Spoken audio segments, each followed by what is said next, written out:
Hey guys, gals, and gearheads, welcome back to Downshift Dining. Now we've all had those nice extra long days. Now that mine's just about over and all the cars are back inside and some have gone, I've got something real easy I'd like to make tonight. And it's so easy, in fact, that if you've pulled an alternator off a small block Ford, well, you've already done more work than this dinner takes. And the best part is, now this dinner here is only going to cost about 20 bucks, take about 5 minutes of prep time, 30 minutes in the oven, and you've got yourself something wonderful, nutritious, and plenty to feed 4 or 5. We have arrived at today's parts store. All right, we need one little cart. We got our pork tenderloin.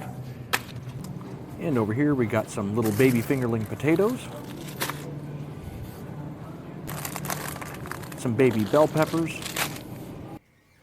All right, so at the store, got a whole bunch of things.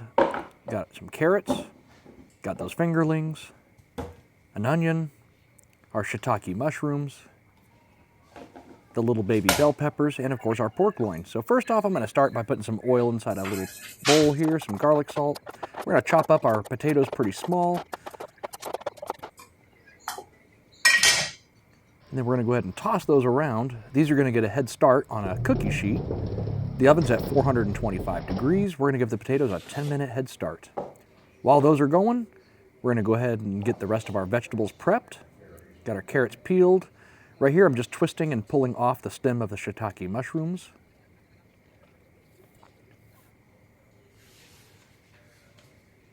And all right, we're going to go ahead and cut the little baby bell peppers pretty much just in half like that.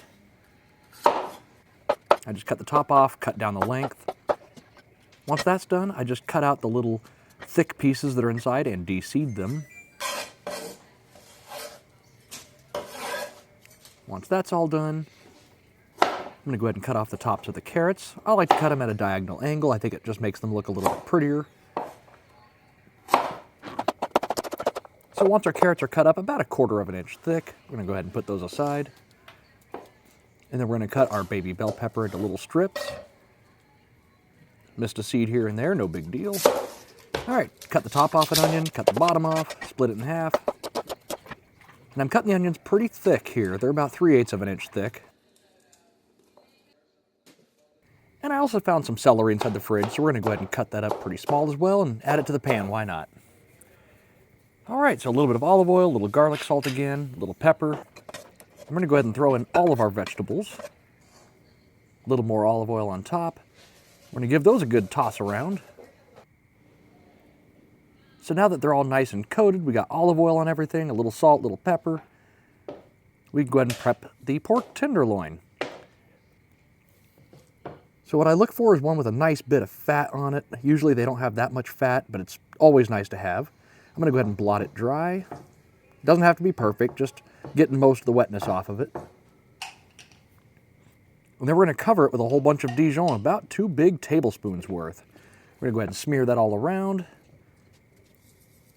And just cover it with any kind of salt or seasonings that you guys have. I mean, it really doesn't matter. I think on this one I used steak seasoning and some pepper and garlic powder. Anything you have is fine.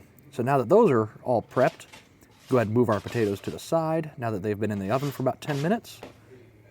Lay the pork tenderloin in the middle, and just crowd the vegetables all around it. Now I would like to say I'm definitely not a mustard fan. I've never liked it on anything, but mustard totally changes its flavor once it cooks onto something like this. And then I found some rosemary inside the fridge, so I'm going to go ahead and put a few sprigs under the pork tenderloin. And then about 1/4 cup of white wine. Just goes all around the pan, all over the place, and coating all the nice vegetables here. So that goes back in the oven, and about half an hour later, we're looking really good. The pork temperature was about 148 when I pulled it. Now this might be a little bit more on the medium side than people would normally like, but the ends are going to be, of course, well done, and the middle will have just a little bit of pink. Another 10 minutes or so, and all the vegetables are done. They just look fantastic. We're going to go ahead and cut open this pork tenderloin and see how we did. So it's cutting super easy. This one happened to be just unusually tender. It was beautiful.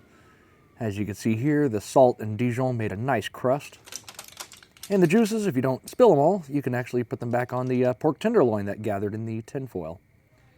So now with all that said, and done. Here's a couple little pictures of one of our plates. And remember, folks, the most important ingredient in any recipe is love.